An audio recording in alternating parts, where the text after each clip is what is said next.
Okay Kung may mga sarado lods. tayo kuwari account mo. Bibigyan ko ng konting kalaman sa mga bato. Ito magandang klase siya mga lodi. Para isa siyang valuable Nakapoy. or parang tinatawag siyang Samsung pare. rough crystal.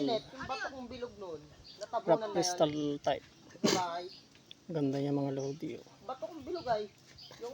Ito yung tinatawag nilang lagpasan mga lodi. Pag inilawan mo to ng flashlight, tumatagos. Isa ito sa magandang gamit pa na may gawang pasumbalik. Sabay nanginati ba to pare? Nalay nagkaputi asteroid. Maganda ito sa ano, Naginagang presyo ng gamit. hindi katatablan mga lods pag ito. Yun, nanginginang ginto gayam. Ganda Anyar niya ti mga lods yung collection natin ngayon. kung tapos kontriyanda ni Elon Musk. So kita ang Mga preno nababatnang.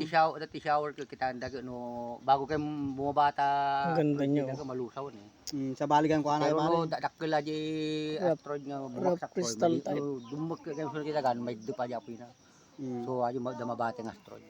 Yung Ay collection timi natin ay mga lods. balakan tayo mga kapare ay mandadarak nga kumpanya nga taga sobra yaman dan da Elon Musk ay mga Ito yung tinatawag na yung lagpasan din siya.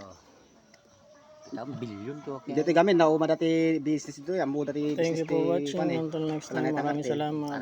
yung maman tayo maman dito yan eh. Arami din nga collection nga talaga aja na. Kabil